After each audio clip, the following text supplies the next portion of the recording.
बिस्मिल्लाहिर्रहमानिर्रहीम। स्टूडेंट्स, मेरा नाम तौसीक अहमद सिद्दीकी है और मैं आपका मैथ का टीचर हूँ।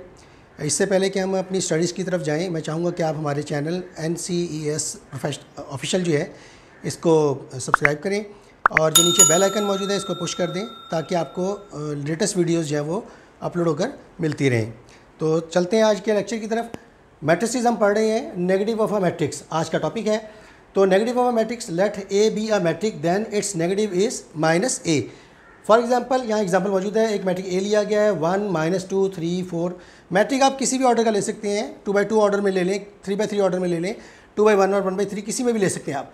माइनस से जब आप इसको मल्टीप्लाई करेंगे तो उसके तमाम एलिमेंट्स जो अंदर मौजूद हैं सबको माइनस से मल्टीप्लाई करके सिम्बल्स उनके चेंज कर देने हैं। सिमेट्रिक मैट्रिक्स आ जाता है। A square matrix is symmetric if it is equal to its transpose. मतलब ये कि अगर हम किसी मैट्रिक ए को जो कि स्क्वायर मैट्रिक की शक्ल में हो, उसका जब हम ट्रांसपोज लें और वापस वही मैट्रिक रिजल्ट के तौर पर हमें मिल जाए तो हम कहते हैं कि ये इसका ट्रांसपोज है या स्क्यू सिमेट्रिक मैट्रिक है। इसके बाद आ जाते हैं skew symmetric matrix. A square matrix is said to be skew symmetric matrix if, अगर इसका भी ट्रांसपोज लिया जाए और वापस नेगेटिव ऑफ ए मैट्रिक आए, यानी जो मैट्रिक हमें दिया गया था ट्रांसपोज लेने के बाद वही मैट्रिक माइनस की सूरत में हमारे पास आ रहा है तो हम उसे स्क्यू सिमेट्रिक मैट्रिक कहते हैं। यहाँ पर एग्जांपल मौजूद है। मैट्रिक ए है 0 2 3 -2 0 1 -3 -1 और 0। जब हमने इसका ट्रांसपोज लिया तो जो रोज़ थी वो कॉलम्स के अंदर तब्दील हो गई। अब कॉलम्स में तब्दील करने के बाद हमने इन तमाम एलिमेंट्स जो कि ब्रैकेट्स के अंदर मौजूद है उसमें से नेगेटिव को कॉमन लिया। नेगेटिव कॉमन लेने के बाद जो मैट्रिक हमारे पास हासिल हुआ वो वापस वही मैट्रिक है जिसको कि हमने पहले लिया था सॉल्व करने के लिए। तो इस तरह से आप इसका स्क्यू सिमेट्रिक मैट्रिक जो वो निकाल सकते हैं। आगे डायगोनल मैट्रिक आ जाता है। डायगोनल मैट्रिक के लिए ये एक ऐसा मैट्रिक होता है कि जिसके अंदर ये जो तिरछी लाइन है, यहाँ 1 2 और 3 ये 3 सिंबल्स आपको नज़र आ रहे हैं, इनमें एटलीस्ट कम अज़ कम किसी एक की कीमत का होना ज़रूरी है। बाकी तमाम एलिमेंट्स जो हैं वो 0 होंगे। इसकी दूसरी एग्जांपल जो है यहाँ आपको वाज़ेह नज़र आ रही है, 0 0 और 3। ये जो तिरछी लाइन हमारे पास है जिसमें 3 जो है यहाँ पर इंडिकेट किया गया है। बाकी तमाम वैल्यू जो है वो सिफर हो सकती हैं। इसे हम डायगोनल मैट्रिक कहते हैं। स्केलर मैट्रिक के अंदर आ जाए। स्केलर मैट्रिक के लिए यही डायगोनल वैल्यूज़ जो है ये एक ख़ास अदद होना चाहिए। जैसे के यहाँ मौजूद है। के से मुराद क्या है? के से मुराद आप कोई सी भी कीमत जैसे 3 3 और 3 ले सकते हैं। 3 की जगह कुछ और भी हो सकता है, -1 और -1 भी ले सकते हैं। इसी तरह से अब आ जाए लास्ट में आइडेंटिटी मैट्रिक की तरफ। आइडेंटिटी मैट्रिक फर्ज करें क्योंकि हमारे पास मैट्रिक M है, इसकी जो डायगोनल वैल्यूज़ हैं वो 1 1 और 1। ये जो तिरछी लाइन में वैल्यूज़ हमारे पास नज़र आ रही हैं वो 1 1 और 1 होनी चाहिए। बाकी तमाम एलिमेंट्स जो हैं वो हर हालत में सिफर के बराबर होने चाहिए। ये 2x2 मैट्रिक्स में भी हो सकता है और 3x3 मैट्रिक के सूरत में भी हो सकता है। जी स्टूडेंट्स, अब हम स्टार्ट करते हैं। यहाँ पर हमारी एक्सरसाइज 1.2 है। इसके अंदर पहला सवाल जो है वो दिया गया है। जैसे कि हमने पीछे डेफिनेशंस पढ़ी है, यहाँ उन्हीं डेफिनेशन से मुतालिक जो है मुख्तलिफ क्वेश्चन दिए जाएंगे और पूछा जाएगा कि बताएं कि इनमें से जो है आइडेंटिटी मैट्रिक्स कौन सा है, यूनिट मैट्रिक कौन सा है, कॉलम मैट्रिक कौन सा है और नल मैट्रिक कौन सा है। पहला क्वेश्चन हम कर रहे हैं। पहले क्वेश्चन का पहला पार्ट है, क्वेश्चन ए है। ए के बारे में 0 0 0 0। जैसे कि हमें नज़र आ रहा है कि तमाम एलिमेंट जो है वो सिफर के बराबर, लिहाजा ये एक नल मैट्रिक की सूरत में लिखा जाएगा। बी एक मैट्रिक दिया गया है 2 3 और 4।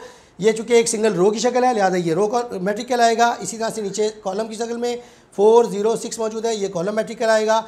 फिर 1 0 0 1 ये 2x2 मैट्रिक है और ये क्लियरली आपको नज़र आ रहा है कि इसकी डायगोनल वैल्यूज जो हैं वो 1 और 1 है। तो लिहाजा ये एक आइडेंटिटी मैट्रिक या फिर यूनिट मैट्रिक, आइडेंटिटी मैट्रिक का ही दूसरा नाम यूनिट मैट्रिक रखा गया है।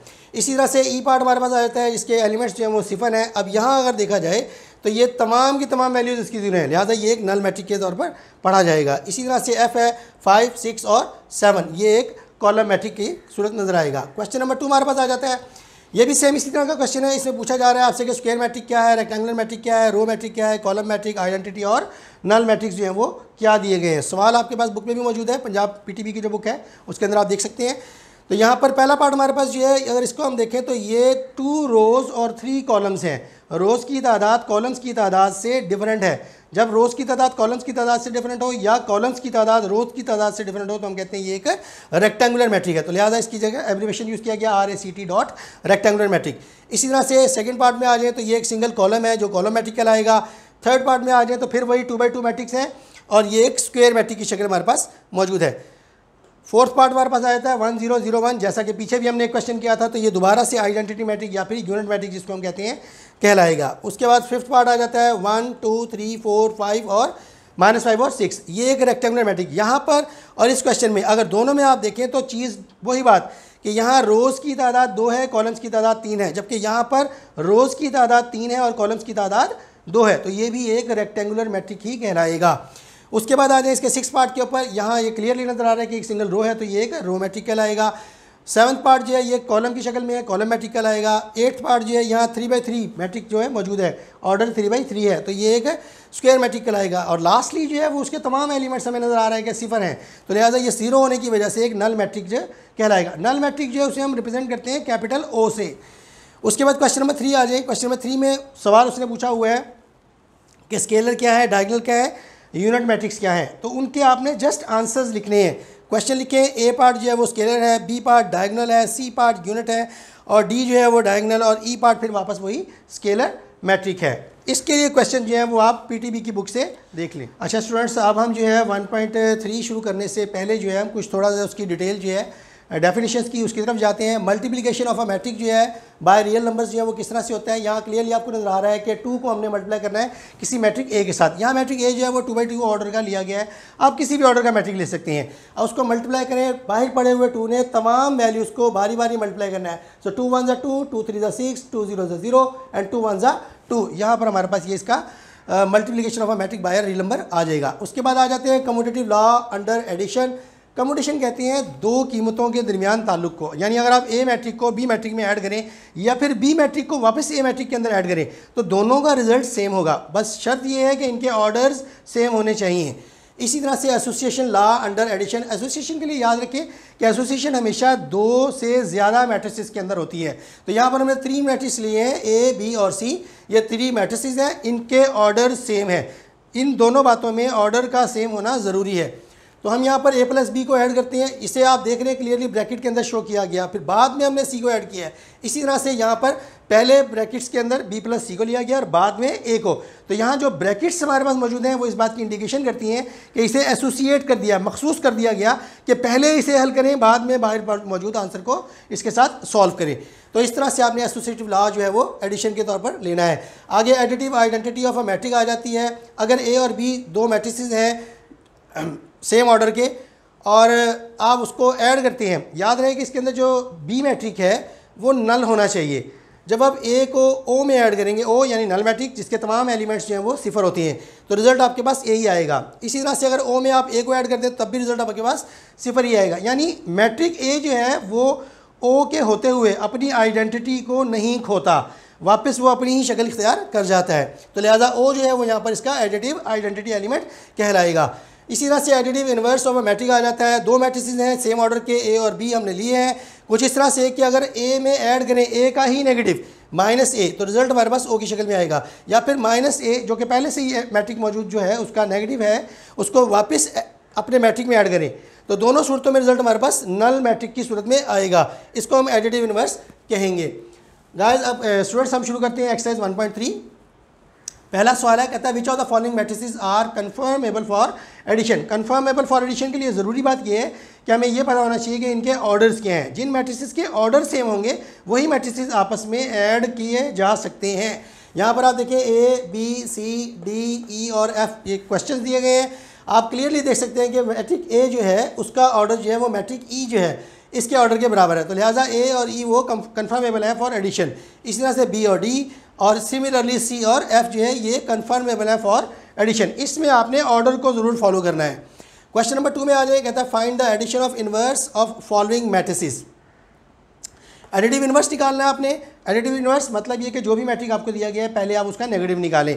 यहाँ हमारे पास मैट्रिक ए है, मैट्रिक ए हमारे पास 2 4 -2 1 है, हमने -a निकाला, अंदर के तमाम वैल्यूज़ जो हैं उनको सबको माइनस से मल्टीप्लाई कर दिया, -2 -4 2 और 1 ये इसकी कीमतें आ गई। दोनों को जब हमने ऐड किया प्लस ए में हमने ऐड किया -a को, वैल्यूज़ को ऐड किया, वैल्यूज़ ऐड करने के बाद हमारे पास कीमतें 0 0 0 और 0 की शक्ल में आ गई जो कि एक नल मैट्रिक है।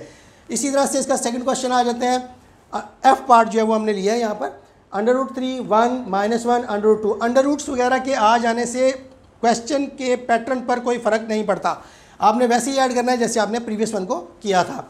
माइनस लिया इसका मैट्रिक, माइनस मैट्रिक निकालने के बाद हमने एफ मैट्रिक्स के अंदर माइनस एफ को ऐड किया, ऐड करने के बाद हमारे पास रिजल्ट जो है वो 0 0 0 और 0 की शक्ल में आ गया, जो कि एक नल मैट्रिक है। क्वेश्चन नंबर 3 आ जाता है गाइस, इसके जो आपने बाकी के सवाल हैं क्वेश्चन नंबर 2 के जो हैं वो सेम पैटर्न पर है, कुछ मुश्किल नहीं है, आप इजीली उसको हैंडल कर सकते हैं। क्वेश्चन नंबर 3 पर आ जाते हैं, कहता है कि अगर ए बी सी डी जो है वो कुछ मैट्रिसेस हों, उसने कुछ कंडीशन लगाई हुई है, कहीं पर ए मैट्रिक को ऐड किया है, कहीं पर डी को किया है, कहीं पर 2 को सी से मल्टीप्लाई कर दिया है, कहीं पर -3 को एफ से मल्टीप्लाई कर दिया। तो ये तमाम क्वेश्चन जो हैं वो आपने जैसा कि प्रीवियस लेक्चर हमने दिया है उसके ही मुताबिक आपने इसको सॉल्व करना है। आज के लिए स्टूडेंट्स हमारा इतना ही लेक्चर है, और मैं चाहूँगा कि जाने से पहले आप लोग हमारे इस चैनल NCES ऑफिशियल को सब्सक्राइब करें और नीचे बेल आइकन जो मौजूद है उसको पुश करें, ताकि आपको लेटेस्ट वीडियोज़ जो हैं अपलोड होते ही इतलात मिल सकें।